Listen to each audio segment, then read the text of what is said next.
Sit down, Captain. We are not going to pretend this is a difficult conversation. Adric Hossel did not sit. He stood at the foot of the long, pale table in Briefing Room 4 at Joint Command Telvar, with his cap squared under his right elbow and the collar of his old uniform jacket set straight, and he waited for Group Marshal Beth Varon to look up from the slate she had been turning, slowly, in her left hand. The lights in the room were dimmed half a step against the noon glare from the harbor glass behind her. The slate's display was blue and cold. The four officers along the table did not meet his eyes. "I am sitting when you tell me what the assignment is, sir," Hossel said. The Vural observer at the wall in the white sash of the Concorde liaison gave the small chuff that on her species passed for a laugh. Viren did not react to it. "The assignment," Viren said, "is the second aggressor billet in the Verdance cycle exercise. Aggressor 2. You are to take the obsolete monitor times, wretched hammer times out of long store at mast yard, fit her with a duty watch from the disciplinary holding pool at Telvar, run her under nominal command to the exercise frame at Caston Reach, and present yourself for the live fire portion of the cycle as a sacrificial aggressor. The duty of the aggressor billet, Captain, is to be killed inside the first 90 minutes of the exercise." Hossel heard, behind him, the very faint scrape of one of the junior officers' chairs. He kept his eyes on Varon. "Sir," he said, "there is no obsolete monitor at mast yard with a watch billet." "There is now," Varon said. "Reactivation order issued at 10:14 this morning. Hull number 7 of the old Hammer class. Wretched Hammer, 41 years on the rolls. Mothballed at mast for the last 19. The yard chief has signed for the seal break. Reactivation crew is on her at this hour. You will take command at 1400. Your duty watch is being processed out of the disciplinary holding pool right now. 11 names. You will read them on the slate at 1400. You will not request changes. Is that clear?" "And, sir," Hossel said, "the Hammer class did not pass the mast yard's own seaworthiness review at year 26. It was kept on the rolls for hull disposal accounting reasons only. There is no qualified gunnery officer in the joint pool who has trained on a Hammer-class main rail in the last 15 years. The mount frequency does not match modern fire control software. The mount cannot speak to a Concorde judge ship at all." "Sir, Captain Hossel," Varon said. She set the slate down on the table.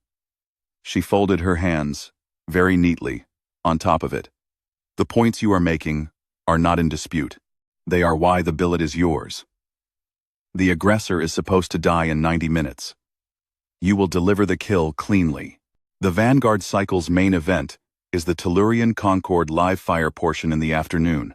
The joint Vanguard flagship times, Voth Ascendant times, and her battle wing are on station at the exercise frame at this hour, waiting for the aggressor presentation, the kill, and the move to the main event.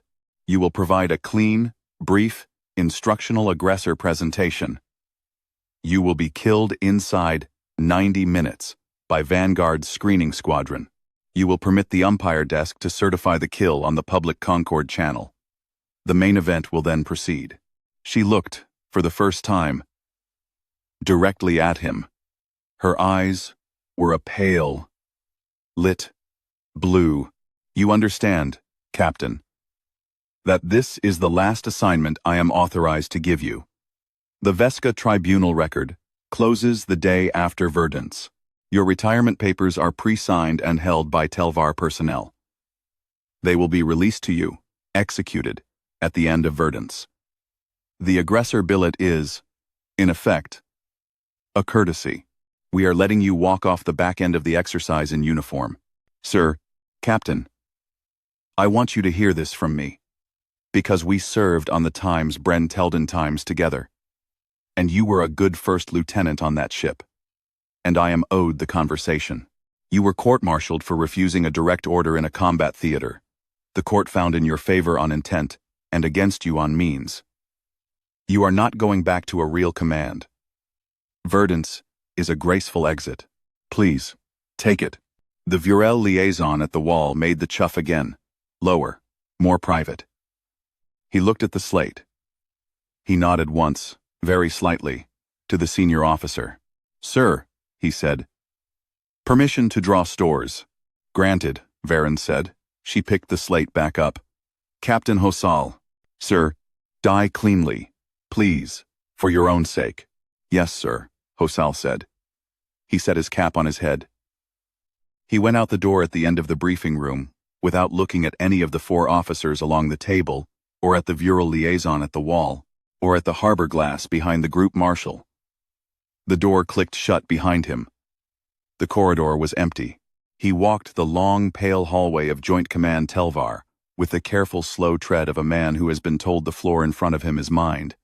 And at the end of it, he turned right into the supply pen, and he laid the back of his hand against the wall for 1/2 count. And then, he kept walking. At 1400, Adric Hosel stood on the spinal walk of the Monitor Times, Wretched Hammer Times, in the long, pale shadow of Mast Yard's No. 4 cradle, and looked at his ship. The Hammer-class Monitor had been a long, blunt iron bow gun platform of the old Joint Fleet 610 meters bow to stern, mass 28,500 at standard load. A single, fixed-mount 3-barrel rail along the spine. 4 trainable secondary sponsons at the shoulders. No missile cells. No point defense rings.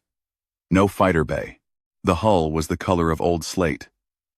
The bow numbers had been ground out and re-stenciled in matte gray that morning. H7. The shroud over the forward gun mount was 41 years old. The shroud was older than half his duty watch. Captain Hosal. The yard chief came up the spinal walk from the bow with a slate. His name was Pel Brask. He was 61 years old. He had been the yard chief at mast for 19 of those years. He was not happy. Chief Brask, Hosal said. Sir, reactor is hot at 30%. Main rail mount is locked. I do not have a gunnery technician on the yard who can speak to her fire control bus. The plasma injectors in the port stern bank were drained for storage and the seals will not hold above 60% thrust without repacking. The hull is sound. The reactor will run. I would not personally take her out at more than half thrust. I have logged that opinion. I would like it on the record before you sign for her. Goo, goo, goo, goo, goo. It is on the record, Chief. Sir. With respect. What are you doing? My job, Chief. Brask did not answer. He held the slate out. Hosel took it. He read the line, signed with his stylus, signed again at the bottom, and handed it back. The seal of command transfer flickered up and stayed lit. Brask took the slate, looked at it for 1 count, and tucked it under his arm. Sir, he said, where is your gunnery officer? On the way out of the disciplinary block at Telvar personnel right now, Chief. He will be aboard at 1600. He will not have trained on a Hammer-class main rail. He will not have trained on a main rail at all in the last 6 years. He has been on the disciplinary pool since the MEV incident. Sir, with respect, you are not going to get a kill out of that mount with a man who has never trained on it. I am not, Chief, going to be presenting a kill. Brask looked at him for 1 long count.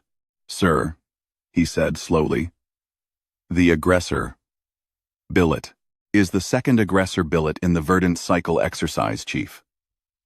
The first aggressor billet is the Times Tereth Vance, a Concorde cruiser, playing aggressor lead. The second aggressor billet is the Times Wretched Hammer, playing aggressor support. The aggressor support is required by Verdant's brief language to act in the aggressor role for the duration of the exercise, not to die in the first 90 minutes.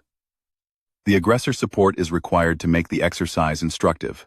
The aggressor support is required, by paragraph 11 of Verdant's brief, to make any tactically reasonable use of the terrain and the equipment supplied. The aggressor support is not, paragraph 14, required to present a clean kill to the screening squadron. Sir, I have read the brief, Chief. Sir, 3 times, Chief. With a marker pen in the margin, Brask stood very still for 1 long count. He looked down at the spinal walk. He looked back up at his captain. Sir, he said, what do you need from the yard? 6 things, Chief. Sir, 1. Every disposable bait beacon in the yard pen. Sign off as drill expenditure under the aggressor support clause. I expect 64. I have seen the manifest. There are 82, sir. They were going to scrap them next quarter. 82 it is, Chief. 2. The yard's spare ECM mast off the dry dock decoy ship times. Palisade. It will fit the dorsal aft sponson. It will sit there ugly. I do not care. Yes, sir. 3. Every gravity tunnel survey chart mast has for the Caston Reach exercise frame. Current and the 2 previous. The Vanguard flagship will be operating off the most recent updated chart. I will be operating off the unupdated one, Brask wrote on the slate. Sir. 4. The seal tag from the Time's Wretched Hammer's reactivation cradle. Keep it. I would like to give it back to you at the end of Verdance, with the ship intact under it. As a courtesy, Brask looked at him for one long count. He nodded. Once. Sir, he said. Permission to speak as the yard chief, and not as the desk. Granted. Sir. They handed you a coffin and they think you are going to lie down in it. Yes, Chief. They are wrong, sir. We will see, Chief. Brask turned on his heel and went down the spinal walk toward the cradle ramp, at a pace that was a little brisker than his usual. Hosal stood at the rail of his ship and watched him go. He looked, for one count, at the forward gun mount in its long, pale shroud. He looked at the bow numbers. He laid his hand, lightly, on the rail. The rail was cold under his palm. He did not allow himself anything else. He turned and walked aft along the spine toward the bridge tower. The duty watch came aboard at 1600. They came up the cradle ramp in the long, thin light of the mast yard's afternoon. In fatigues, with kit bags slung at the shoulder, in the small, loose line of personnel who have not stood together as a unit before and are not certain whether they will. Hossel stood at the head of the cradle ramp at the bridge tower's access bay and read their faces as they came past him. Lieutenant Karel Morrow was the gunnery officer. He was 34. He had been in the disciplinary pool for 14 months. He had been put there for striking a senior officer during a debrief at Veller Yard after an exercise in which the senior officer had falsified the gun camera footage. He had a thin, pale scar at the corner of his mouth. He came up the ramp and saluted. Very correctly. Hosal returned the salute. Senior Engineer Faye Olm was the engineering officer. She was 42. She had been pulled out of the brig at Telvar that morning on a holding charge of insubordination, refusal to sign off on a maintenance certificate she did not consider true. The charge had been suspended for Verdance duty.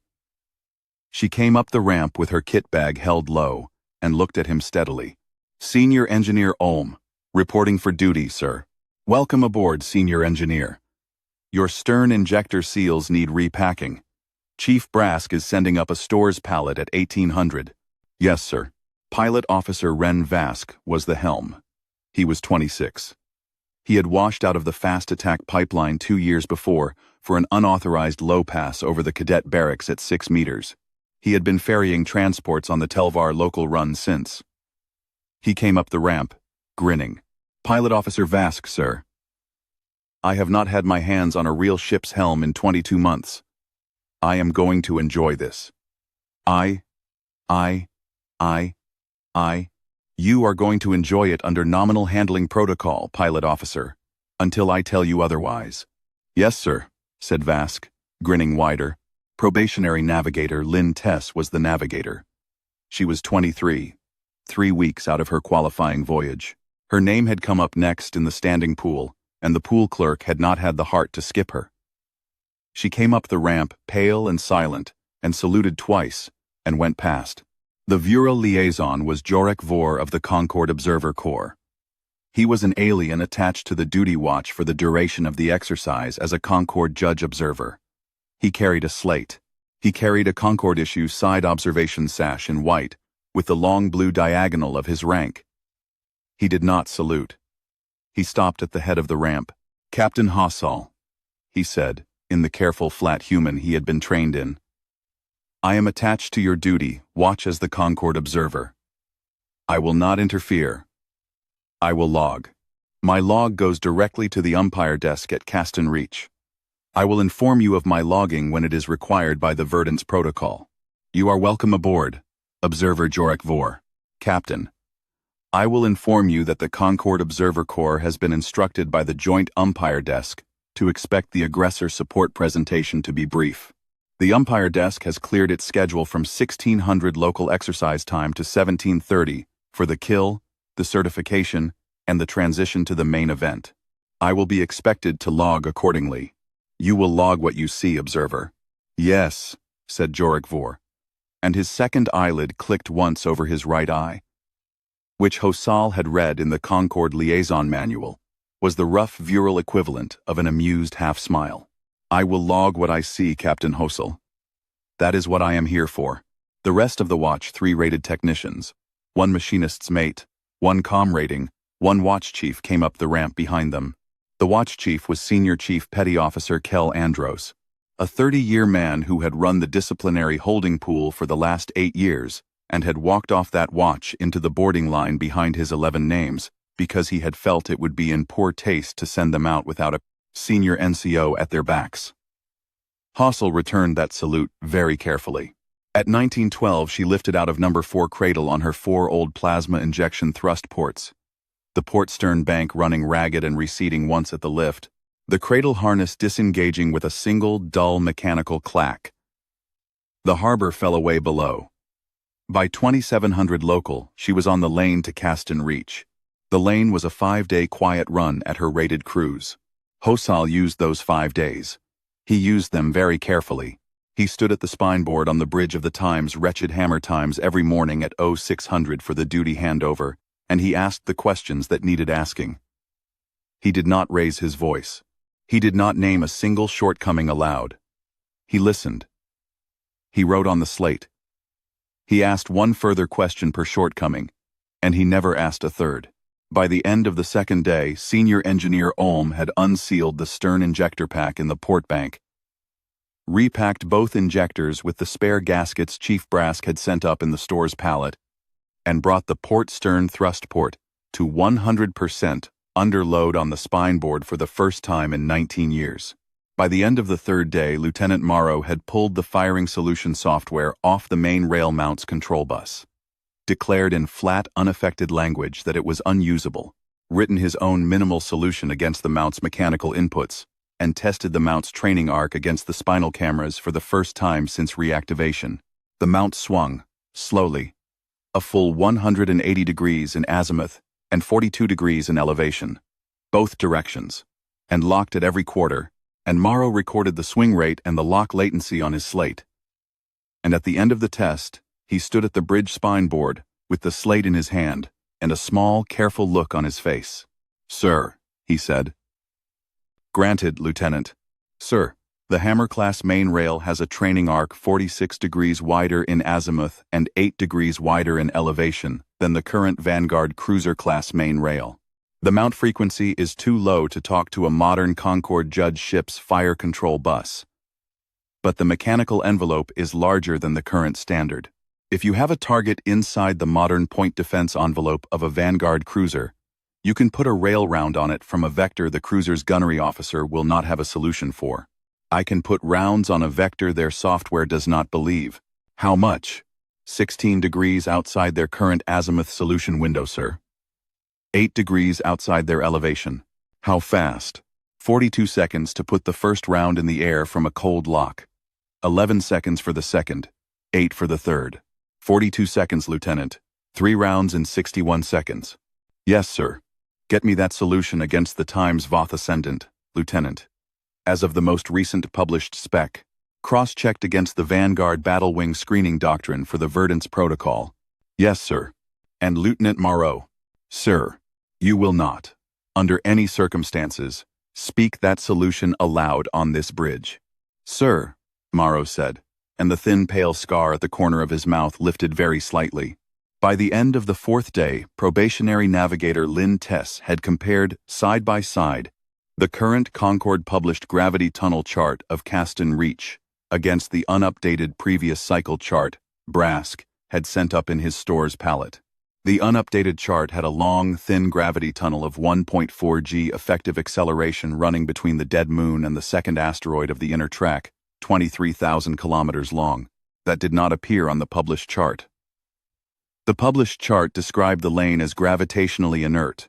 It had been generated 11 months earlier by a Vanguard survey cutter that had transited at a different orbital phase of the dead moon's tidal libration.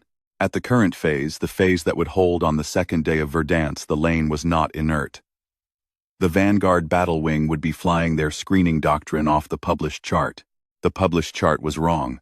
Lintess looked at Hosal with her young pale face and said, in a small voice, "Sir, they are going to fly their screen across an active gravity tunnel they think is inert." "Yes, Navigator." "Sir, we should tell them." "We will tell them, Navigator. We will tell them by flying through the tunnel ourselves and letting them watch." "Sir," Lintess said. "Can the Times, wretched Hammer Times, fly that tunnel?" "The Hammer class was designed to fly that tunnel. Navigator. Asteroid Track Patrol of Dead Moons." 41 years ago, when the Joint Fleet thought Asteroid Track Patrol was important, the Vanguard class was designed 12 years ago, when it had decided it wasn't. We are flying an old ship in an old role through old terrain the current generation has forgotten about. Plot me the tunnel 2 ways. The first puts us into the screening picket at 0800 on the second day. The second lets us come at the Times, Voth Ascendant Times, from below her engagement envelope at 0911, with the dead moon between us and the Concord Judge ship at L5. Lintess wrote on her slate, "Sir, Vask is going to fly it. Do not let him enjoy it for the wrong reasons." "Yes, sir." Hosal walked off the navigation bridge into the corridor that ran the spine of the bridge tower.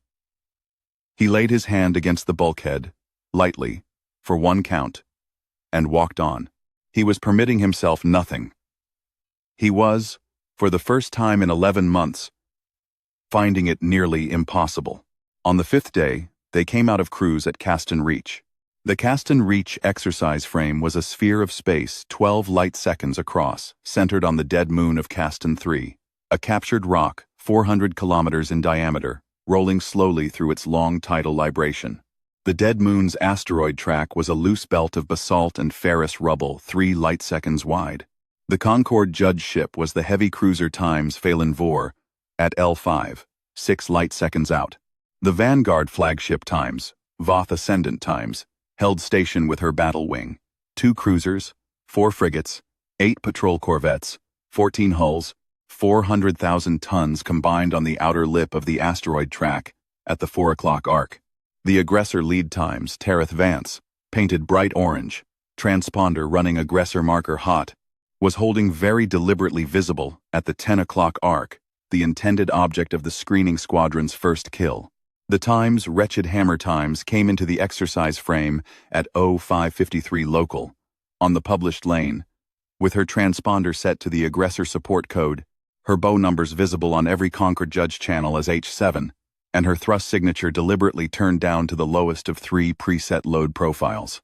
She was a slow gray wedge on the long camera of every ship in the frame. She moved into the assigned aggressor support holding box at 0557. She powered down to cruise idle. She presented, for the next 2 hours and 1 minute, the silhouette of an old monitor on the rolls and on the way to her own funeral.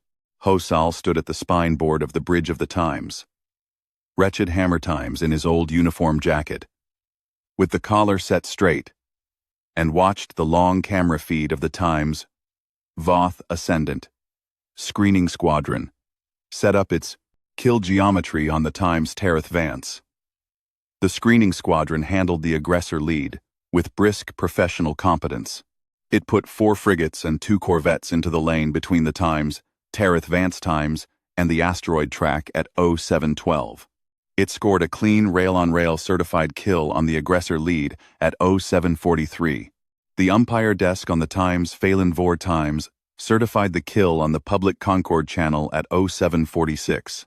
The orange paint of the Times Tereth Vance Times powered her transponder over to the umpire killed code, and her hot lights came up red. The bridge of the Times, wretched Hammer Times, was very quiet on the spinal cameras as that happened. Hosal did not speak. He watched the long camera. The screening squadron turned, slowly, in formation, to address the second aggressor billet. The Concorde observer, Jorik Vor, stepped 1/2 pace forward from the bulkhead at the back of the bridge. "Captain Hosal," he said, in the careful flat human, "I am required by the Verdance Protocol to log that the aggressor lead kill has been certified at 0746. I am required to log that the aggressor support presentation now begins. The umpire desk is expecting the aggressor support kill to be certified by 0830, 90 minutes, from initial frame entry. Log it, observer." "Yes," said Jorik Vor. His second eyelid clicked once over his right eye. Logged. Captain Hossel, helm. 3/4 port stern. Bring her about. Port axis, 90. Vector for the 4 o'clock arc, sliding under the published lane by 12,000. Bait beacon mast live. Port shoulder dispenser standby. Morrow, main rail to soft lock, do not raise the shroud. Ulm. Reactor to 90%. "Sir," said Vask, with a grin that was no longer the grin he had come up the ramp with. He was grinning now in the small, careful, tight way of a pilot who has been given a job he is not sure he can do but has been told he is going to do it anyway. 3/4 thrust on the port stern bank. 90 port. Sliding under the published lane by 12. Reading mark. The time's wretched hammer times came about. Her port stern thrust ports flared with the repacked injectors, ran clean, and held. The spine board flickered once, and steadied. The reactor came up to 90%. On the published lane, she did not look like a ship running away from a kill. She looked like a ship making, just barely, a small, irritated effort to be tactically interesting before being killed.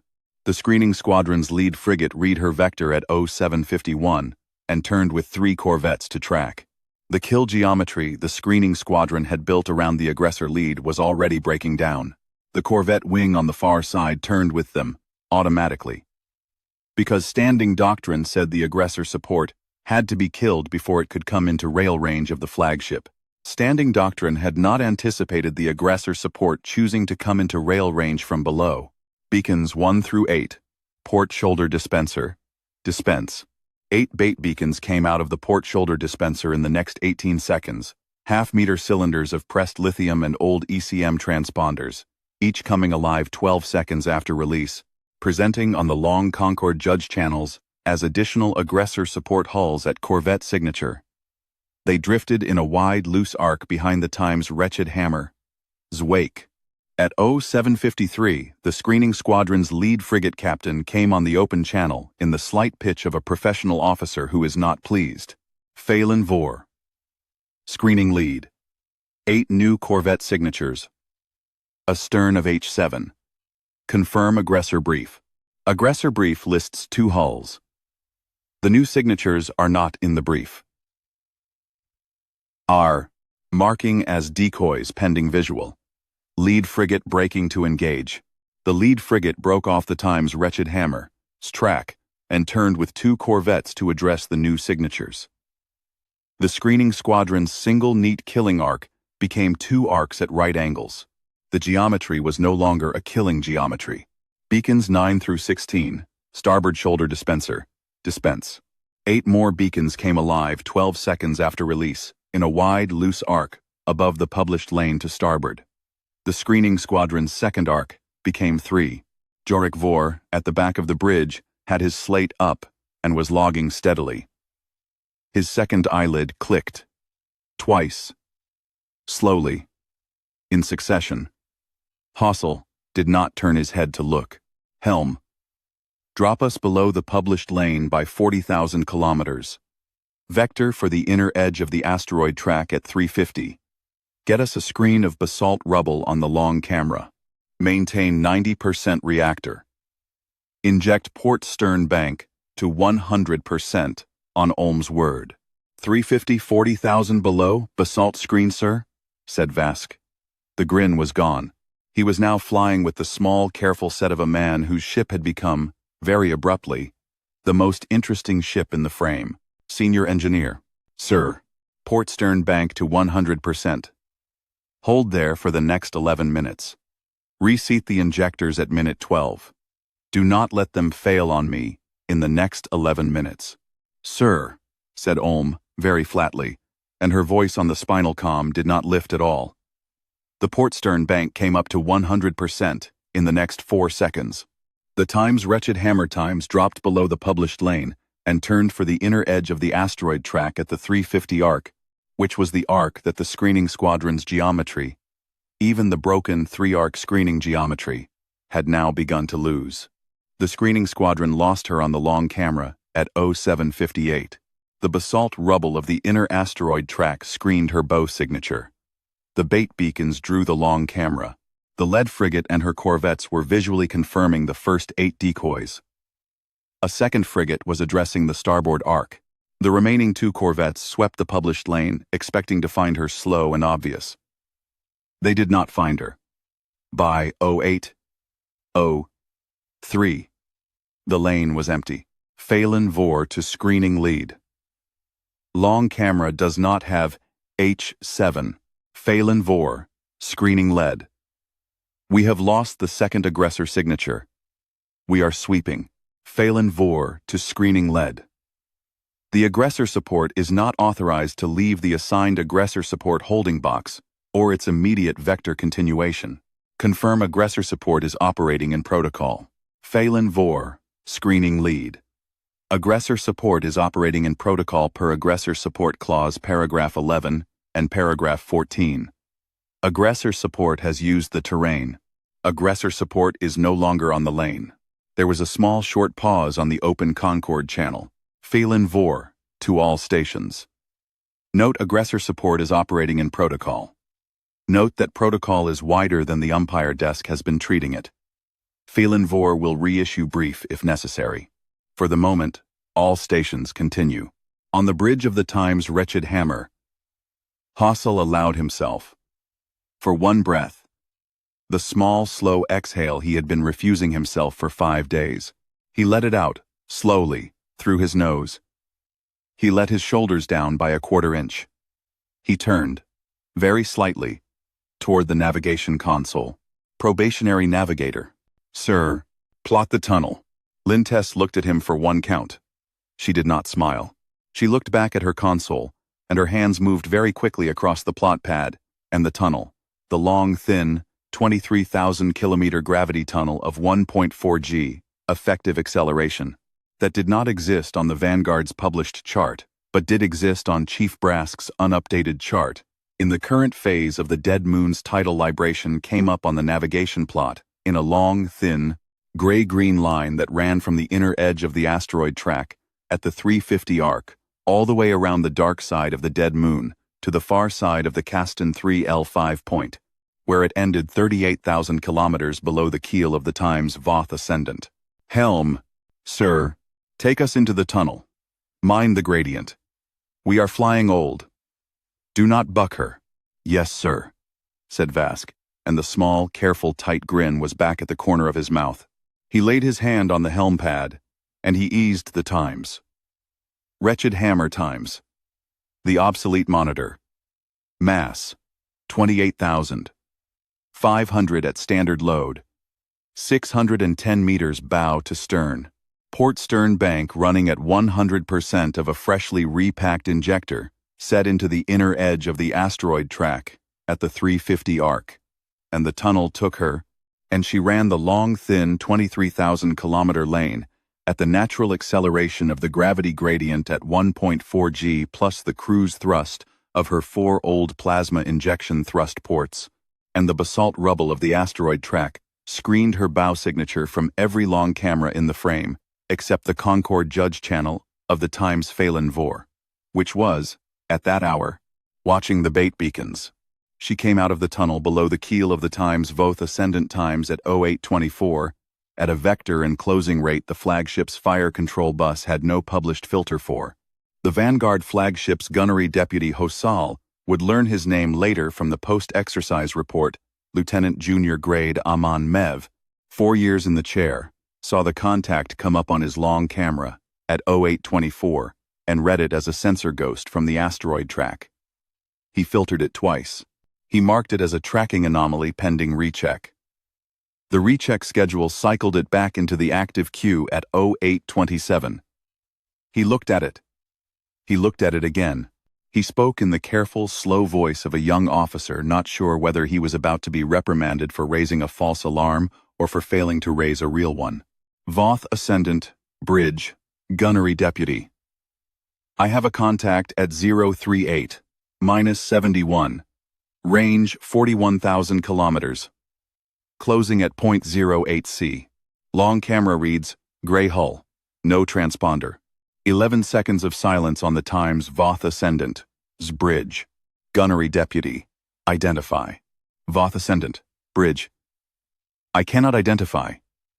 The hull is not in the published Verdance roster at that vector. Gunnery Deputy. The aggressor support is at the holding box. Recheck your filter. Voth Ascendant. The aggressor support is not at the holding box. I am rechecking. Wait. Bridge. The aggressor support is not at the holding box on the long camera. I do not have H7 on any of my long camera arcs. Voth Ascendant. Pull the Phelan-Vor channel. Voth Ascendant Phelan-Vor channel reads aggressor support operating in protocol.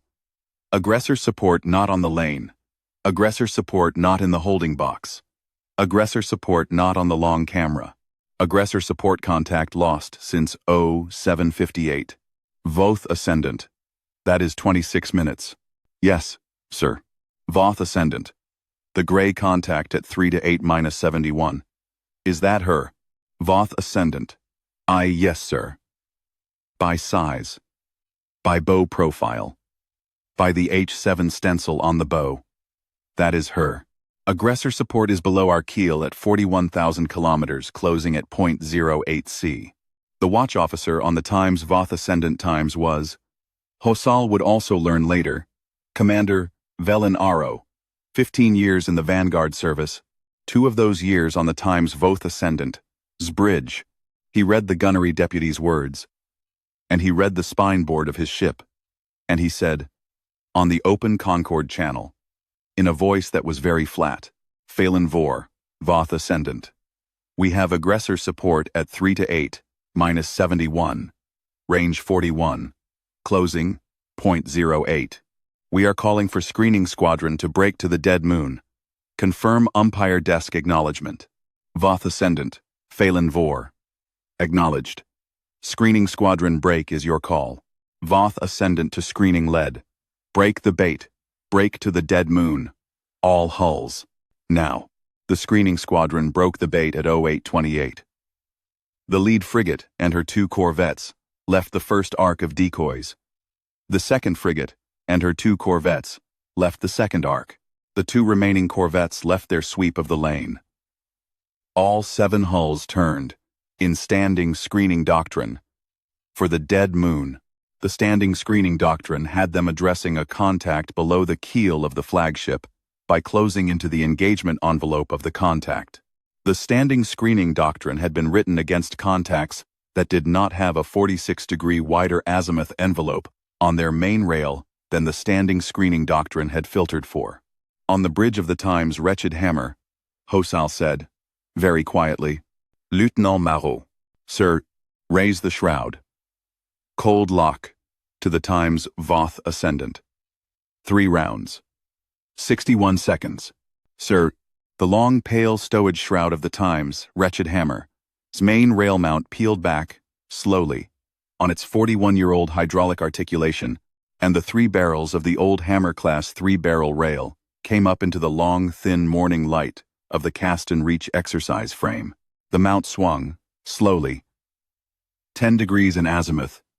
4 in elevation. Locked. The mount swung a further 6 in azimuth. 2 in elevation. Locked. The mount took the cold lock on the Times Voth Ascendant Times at 0829. The cold lock latency was 11 seconds.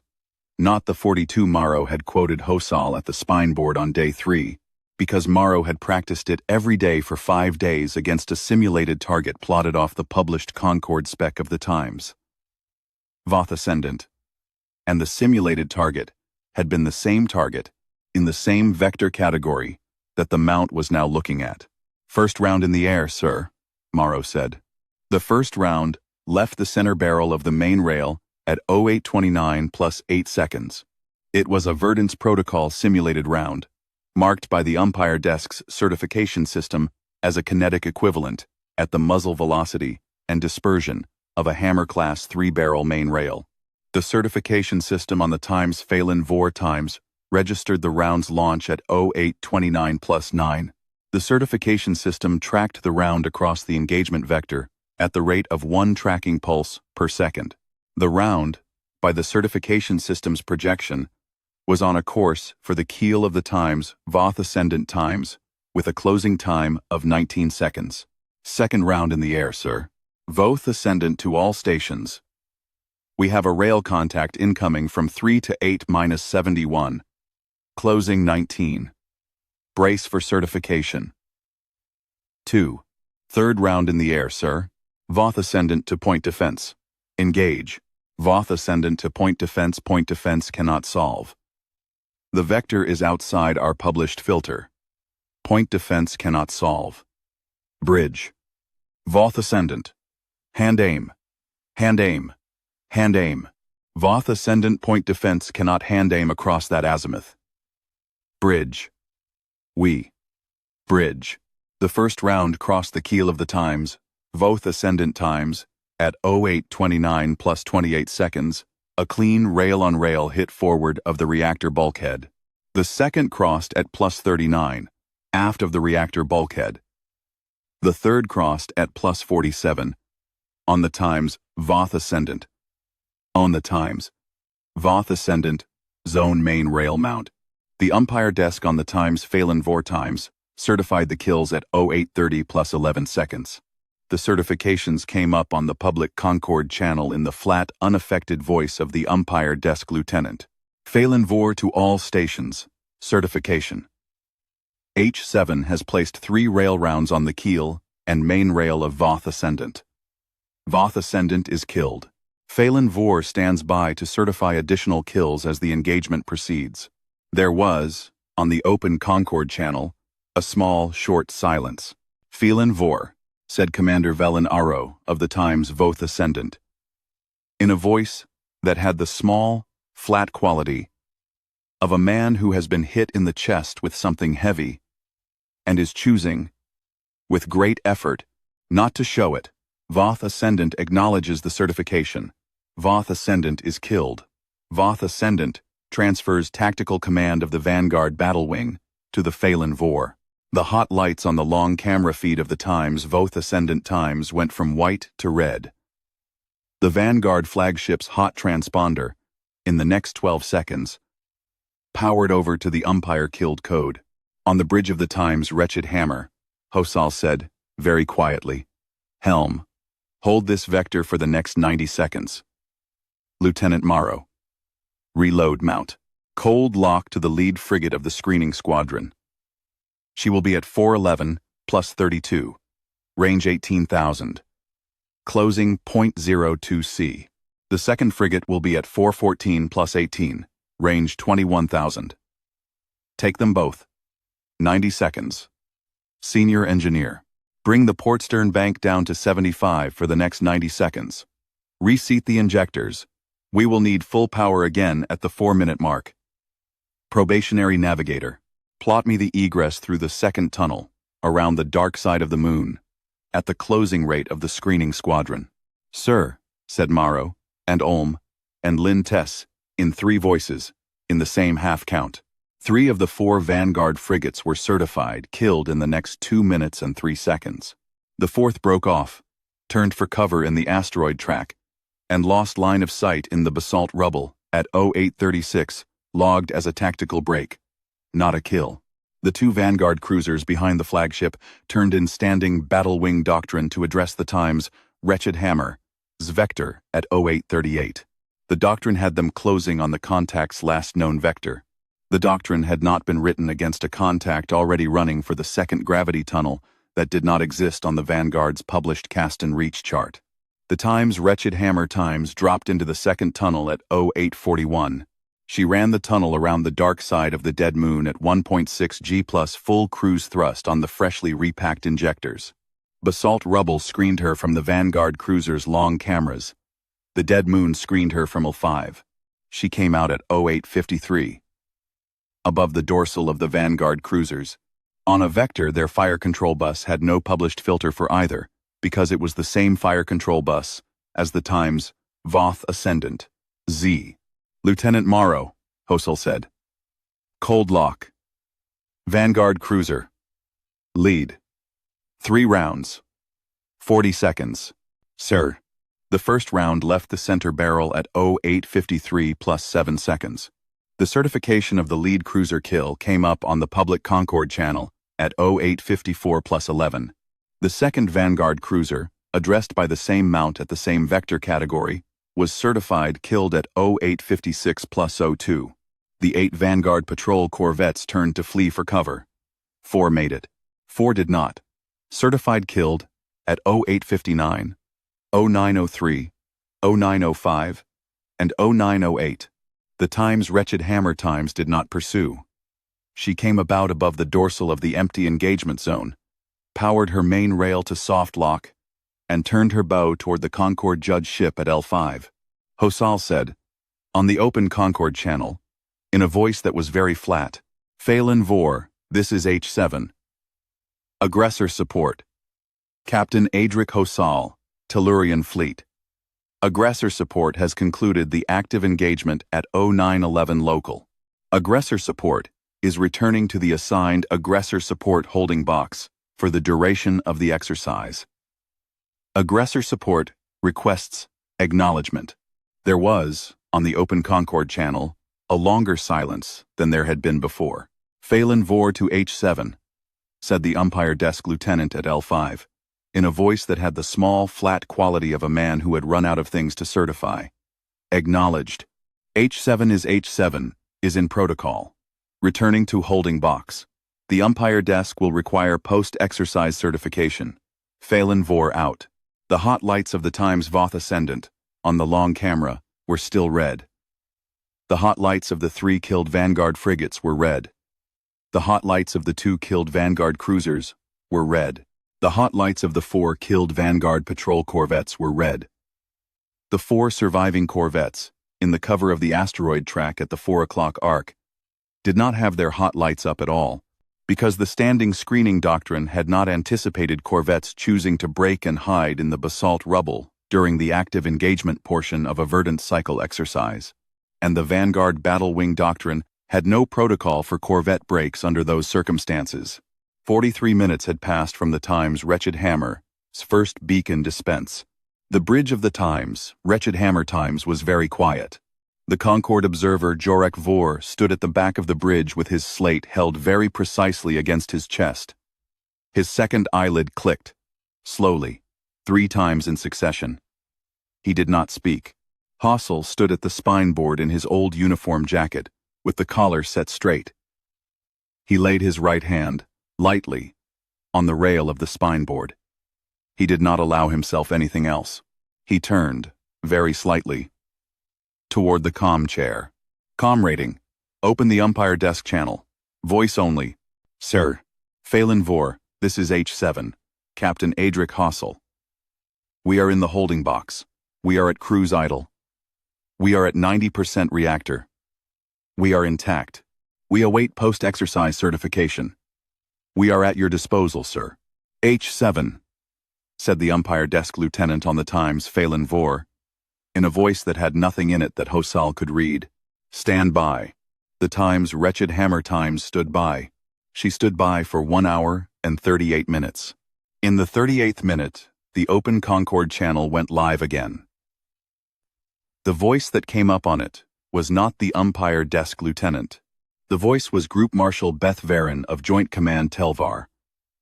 4 light minutes away, on a relay through the long communications mast of the Times Phelan Vor. H7. Captain Hosal. Group Marshal. Verdant cycle exercise is suspended. Acknowledgement. Acknowledged, sir. H7 is to return to mast yard on the lane. Captain Hosal will report to Joint Command Telvar at 1400 local on arrival. The post-exercise review will be conducted at 14:30 in briefing room 4. Yes, sir. Captain Hosal.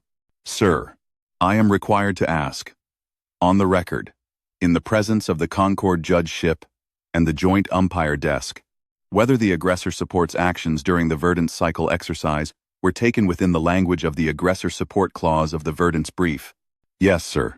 Captain Hosal, your reply, on the record, in the presence of the Concorde judgeship and the joint umpire desk. Sir. The aggressor support's actions during the Verdance cycle exercise were taken within the language of paragraph 11 and paragraph 14 of the aggressor support clause of the Verdance brief, sir. The aggressor support made tactically reasonable use of the terrain and the equipment supplied. The aggressor support did not present a clean kill to the screening squadron. The aggressor support was not required to. There was, on the open Concorde channel, a very small, short pause. Captain Hosal. Sir, the Concorde judgeship and the joint umpire desk have read your reply on the record. The Concorde judgeship and the joint umpire desk have certified your reply as compliant with the aggressor support clause. The Concorde judgeship and the joint umpire desk will so log. Thank you, sir. Captain Hosal. Sir, return to mast yard on the lane. Yes, sir. The channel closed. The Times' wretched hammer times came about, slowly, in the holding box. Her port stern bank ran ragged at the turn and reseated itself once at minute 4. Her reactor came down to 70% at minute 11. Her main rail mount, with its long pale stowage shroud now half folded over the 3 barrels, locked at the center line, and stayed locked. The bridge spine board flickered, just once, at minute 14, and steadied. Lynn Tess plotted the lane home. Vask laid his hand on the helm pad and brought her around to the heading, and the 4 old plasma injection thrust ports, lit, ragged, clean, ragged, clean, and the long gray wedge of the obsolete monitor moved out of the exercise frame at Caston Reach, in the long, thin morning light, past the dead moon and past the L5 point of the Concorde, judgeship times, Phelan Vor times, and on to the lane home. The lane home was a 5-day quiet run. Hosal used those 5 days differently. He read Olm's revised maintenance certificate for the port stern injector bank, signed in her steady hand. He read Morrow's after-action gunnery report, 14 pages. The cleanest gunnery report Hosal had read in 19 years, that closed with the line times the mount served.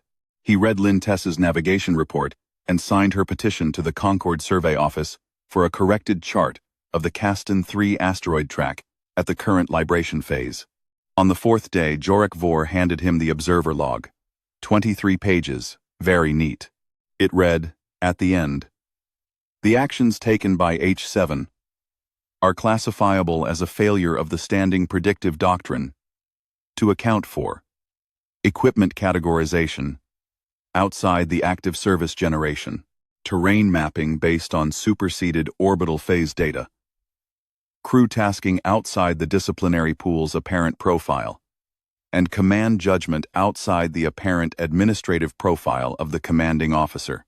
Observer recommendation that the standing predictive doctrine be reviewed. Hosal read it twice. He handed the slate back. Observer. Thank you. Yes, said Jorik Vor, second eyelid clicking once. I will log that you said so. The Times' wretched hammer times set down in number 4 cradle at mast yard at 13:08 on the 5th day. The cradle clamps engaged with the same dull mechanical clack she had heard at lift. The port stern bank eased through 40%, through 20, through 10, and shut clean. Vask lifted his hand off the helm pad and looked at his captain. He did not grin. Pilot officer. Well flown. Sir. Hosal went down the ladder to the spinal walk and walked it in the thin afternoon light to the head of the cradle ramp. Chief Pelbrask was waiting at the foot of the ramp. He had the seal tag from the reactivation cradle in his hand, a thumb-sized strip of gray metal with the reactivation code etched in the long, thin script of mast yard. Sir. Chief.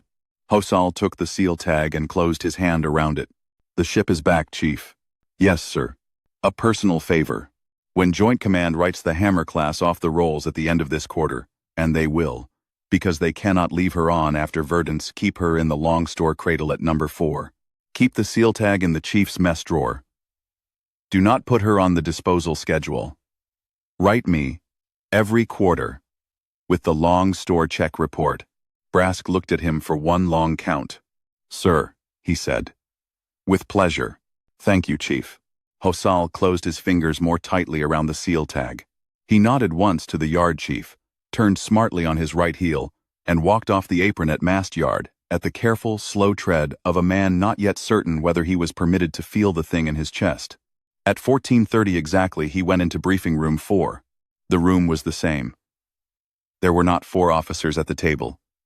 There were 11. 2. Concord. In the white sash of the joint umpire desk. 3 Vanguard in the deep blue of the battle wing.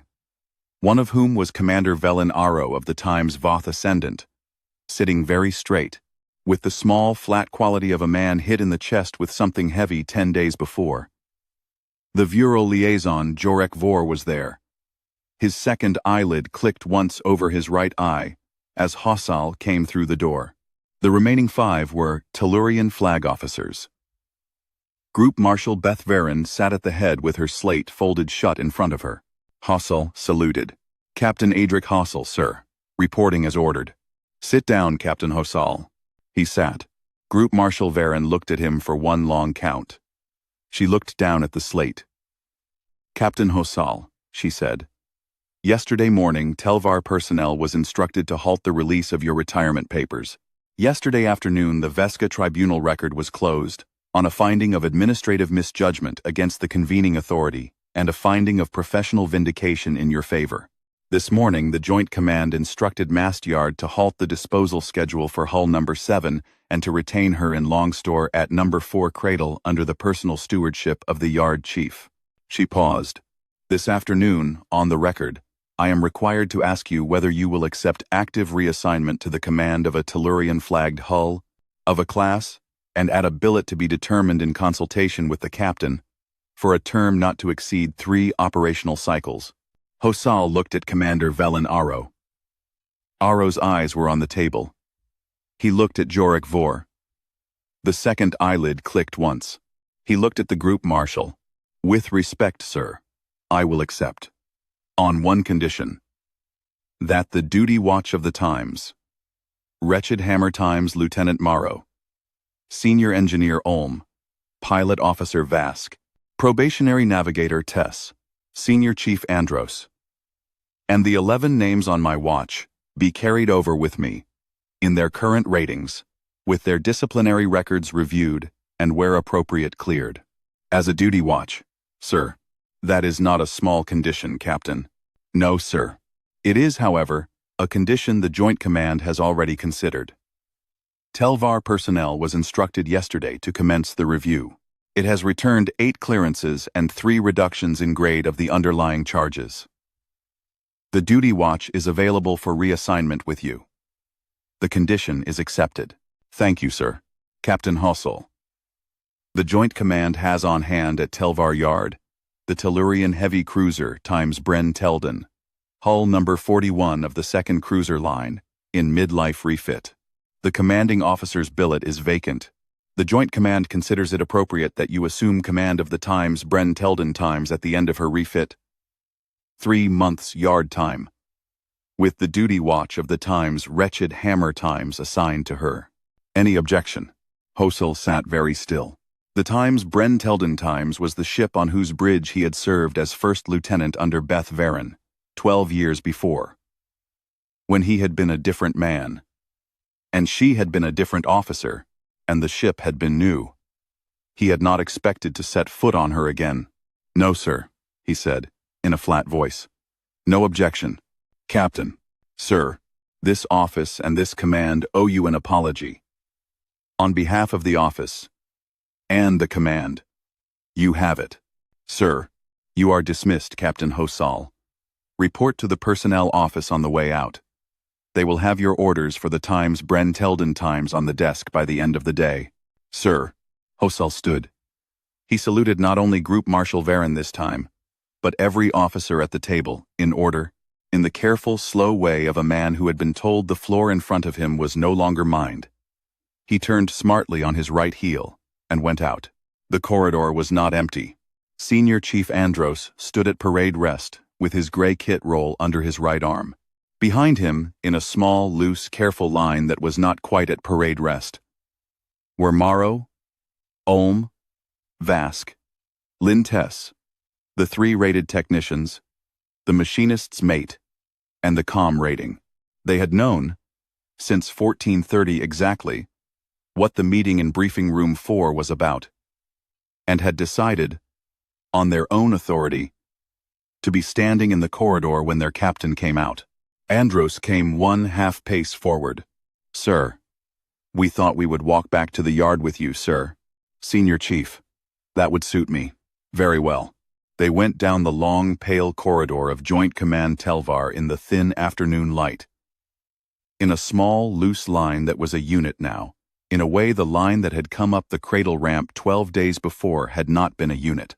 They went past the personnel office without stopping the orders for the times. Bren Teldon times could wait an hour. And at the gate, they turned right toward the harbor glass and the long apron of mast yard. Number 4 cradle held the times wretched hammer times with her bow numbers reading H7 inches matte gray on her thick laminate wedge. Chief Pelbrask was on the gantry. He raised his hand, slowly, as they came across the apron. Hosal raised his. The seal tag was back in his palm and would shortly be back in the chief's mess drawer. The duty watch was back, intact, with their captain. The aggressor support, on the record, had concluded the active engagement at 0911 local on the second day of the Verdant cycle exercise, inside 43 minutes of the first beacon dispense, against the times Voth Ascendant times and the Vanguard battle wing, in the language of paragraph 11 and paragraph 14 of the aggressor support clause. The ship that had been brought out of long store to die had not died. The captain, who had been told to die cleanly, had not died cleanly. The crew pulled from the disciplinary pool to make up the numbers had not made up the numbers. They had made up a unit. Captain Adric Hosal of the Tellurian fleet closed his right hand around the small gray seal tag and laid his left on the cold rail of the cradle. The standing predictive doctrine of the Concord Judge Desk and the Vanguard Battle Wing and the apparent administrative profile of a disgraced human captain had all, for the first time in a great long while, been required to be reviewed. He did not allow himself anything else. He did not need to. The hull was there. The watch was there. The yard chief was there, with his hand still half raised at the gantry rail. The category error had, on the record, been recorded.